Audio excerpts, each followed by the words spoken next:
Hello everyone, today we're going to talk about Karens. This is going to be I'd call it the Karen Survival Guide, because there's a lot of people all over the world having to cope with Karens, and we need to talk about it. So, the first thing is, what is a Karen? So, probably you're thinking about being in a Starbucks line and there's a Karen who keeps complaining even though the barista said they'll remake the drink. That would probably qualify as a Karen, because why are they going on and on about it if the problem's going to be corrected?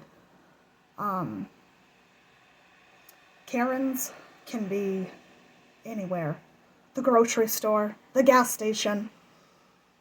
They can be pretty much anywhere. And they're pretty toxic.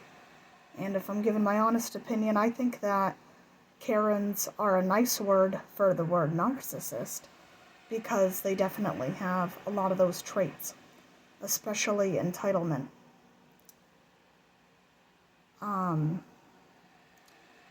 Why are they a Karen? Well, if you ever see one and they're really just relentless and they're a Karen day after day, usually these are found in the workplace. You just can't avoid them. Why they might be a Karen, I would say they did not develop the right social skills in life. So they feel the need to act out, either for attention or self-gratification, the entitlement again. What to do if you encounter one? So, number one would be to avoid them the best you can. Just stay away from them. They love attention, so I wouldn't go out of my way to engage with them unless they come to you. They usually like to try to get rises out of people. They like arguments. They like fights. They thrive on it. That's like their fuel, their food. That's what they live on and breathe on. If you encounter one, just basically stay calm. Don't argue with them, because that's exactly what they're looking for. You don't want to give the Karens what they want.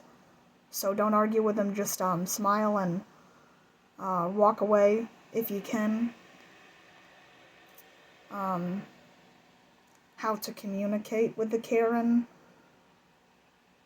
That's pretty much the same thing. The best thing would be avoidance and not communicating at all with the Karen, because like I said, these toxic individuals don't deserve our time and attention. If you do have to communicate with them, just keep it as short as possible, because the less time devoted on them, the better it is for you to not be around that. And finally, self-care after being exposed to a Karen. So if you're in a situation where you have, like, there's a Karen at your job, or you have to work with one in some way, it's going to take a toll on you mentally and physically.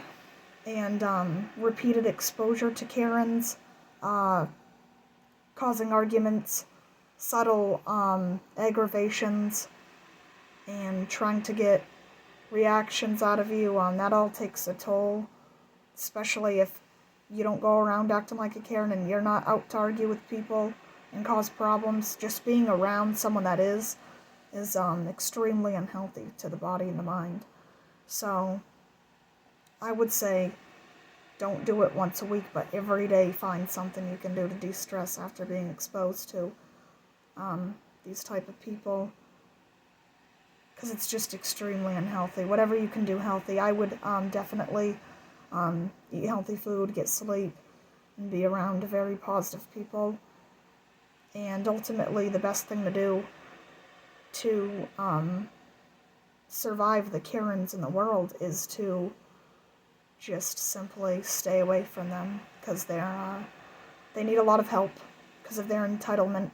They usually will try to tear people down in order to get ahead, and if the attention and spotlight isn't on them, then they will make problems until the attention is on them again.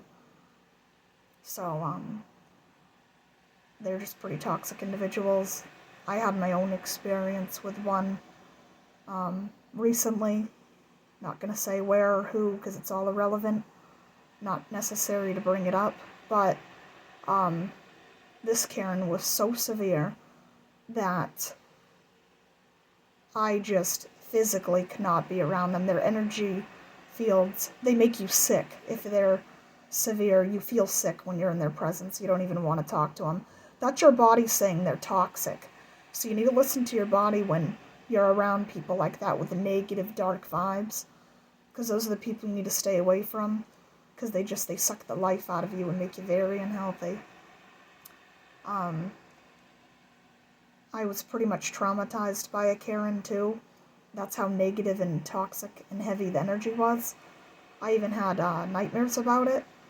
And the nightmare's all over in reality, but people that have to deal with it every single day, it's just not that easy. So, also, the other best thing we can do really is probably to pray for them, because I often have to ask myself, why would someone act like this? Why would they go out of their way to start fights and act so low? It's really low character. Why would they just have nothing else better to do with their time, that they have to just create problems out of nowhere?